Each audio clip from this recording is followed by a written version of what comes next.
Tonight on Ukraine Today, an explosive greeting from Ukraine's security service. Drones struck a Russian plant that produces parts for ammunition and military aircrafts. Rising tension along the front line. Russia is pushing toward Dnipro, Zaporizhia and Donetsk regions. Kremlin talks peace, but what's really behind Moscow's direct negotiation offer? 100 days of Trump and just a passing mention of Russia's war in Ukraine. And heavyweight honesty from Alexander Usyk, what he told the US president. All that and more in today's Ukraine Today. Hi there, we are from Ukraine. My name is Volodymyr Robchun. Click that subscribe button, leave a like, and let's get started.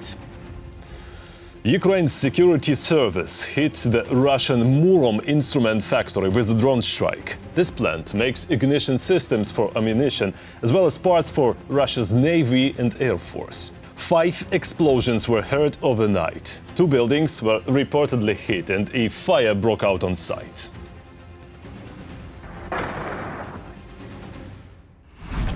Russia is pushing hard near the borders of Dnipropetrovsk, Zaporizhia and Donetsk regions. The southern defense forces report growing pressure in these directions. Meanwhile, in the Sumy region, Russian troops are trying to create a buffer zone using scorched earth tactics. At least 4 towns were heavily damaged. All civilians have been evacuated from there.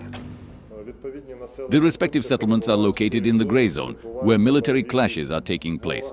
The enemy does not currently control the settlements, so there is no question of their occupation. The civilian population has been completely evacuated from the settlements. The armed forces of Ukraine, the security and defense forces are firmly holding their positions, so the enemy is not successful in its advance in these areas. Over 100 Russian attack drones hit Ukrainian cities last night. In Dnipro, 1 person was killed, another injured.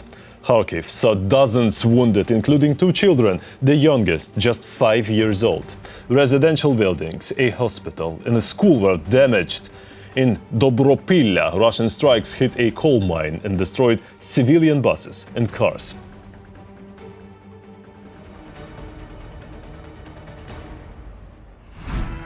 To counter these threats, Ukraine often sends its jets into the sky. And it's not just Ukraine, even Romania is forced to respond. We'll have more on that in just a moment, but first, more fires. This time at Russia's military sites, including the Savaslayka airfield, a known launch point for missile attacks against Ukraine.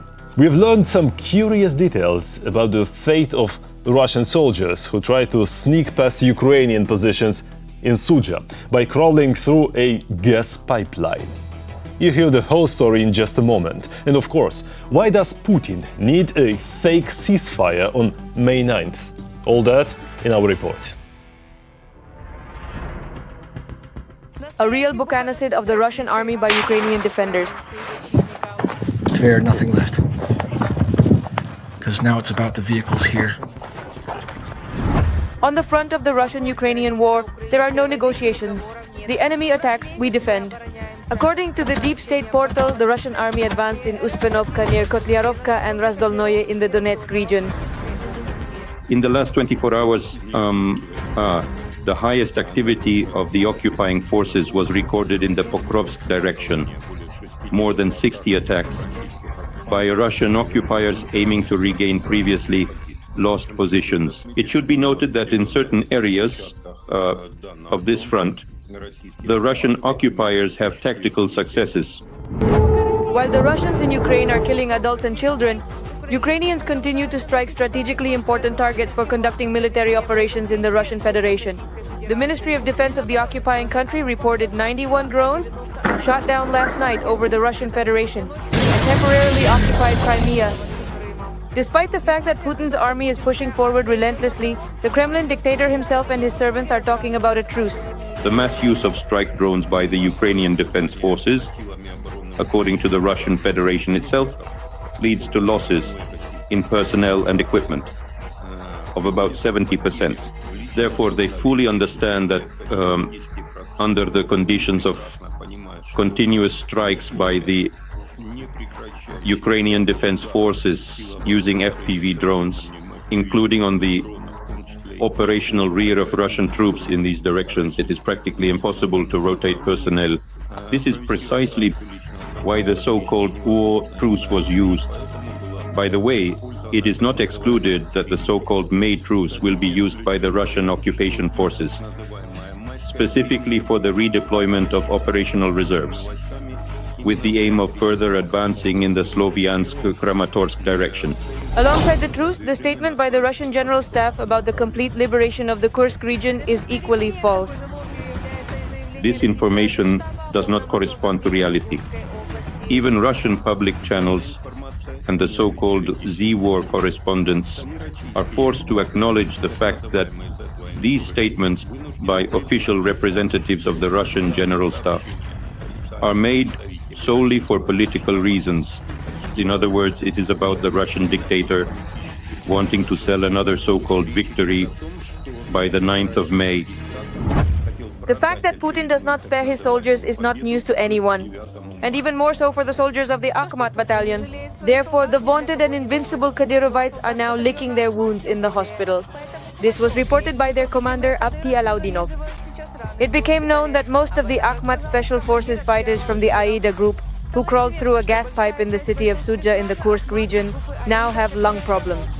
Apparently, this is about legitimizing the withdrawal of Akhmat units to operational reserves in Russian groupings. In other words, under the guise of mass poisoning of the Akhmat Special Unit fighters, a legal basis is effectively being created for their evacuation directly to the combat zone in the rear areas of the Kursk region. And as Ukrainian President Volodymyr Zelensky stated, justice inevitably comes. Let's add, wherever the Russians may hide. Justice has caught up with individuals from the high command of the Russian army, reports the Foreign Intelligence Service. They do not specify who exactly was eliminated, but at least one high-profile murder in Russia has been reported recently by both propagandists and the media. Every voice matters. Join our community, support independent journalism and help us bring you the truth from Ukraine. Become a member of Ukraine Today. Join us now. Ukraine is fighting for freedom. Support independent Ukrainian journalism so we can keep telling you the truth about this war. Click the link down in the description below and become our sponsor. Also, don't forget to like this video and hit that subscribe button if you haven't already. It really helps us grow the channel and keeps us going. And now, surprise, surprise! Russia says it's open to direct peace talks with Ukraine. At least that's what Russian media are saying, quoting Foreign Minister Lavrov. He claims Putin's 3-day ceasefire offer is actually the start of those direct contacts. Oh really? Because we thought it was just a PR stunt to block the US proposal for a 30-day ceasefire. The situation was commented by the US President's special envoy for Ukraine, Keith Kellogg. 3-day ceasefire is absurd. What the president wants is a permanent, comprehensive ceasefire, sea, air, land, infrastructure, for a minimum of 30 days, and then we can extend that. He's absolutely right. The president has this one right on the money. And that's where we want to go to. And when you look at everything the Ukrainians are willing to work with, now it's over to the Russians, over to Putin. Okay, we've got one side. Now you need to come up with the other side. And I think we're close. Look, this is the last 100 yards to an objective in the military. It's the toughest 100 yards. Just to remind you, Russian dictator Putin supposedly approved a 3-day ceasefire from May 8th to May 10th. The Kremlin expects Ukraine to also hold fire, so Moscow can stage its parade for the Victory Cult Day. At the same time, Russia refuses to accept the US proposal for a 30-day unconditional ceasefire, a proposal Ukraine agreed to back on March 11th. We are also preparing to talk to the United States about new sanction steps. We are choosing exactly the pain points in Russia that will most encourage Moscow to engage in diplomacy. They must take clear steps to end the war, and we insist that an unconditional and complete ceasefire should be the first step. Russia has to do it. Now they are worried that their parade is in question, and rightly so.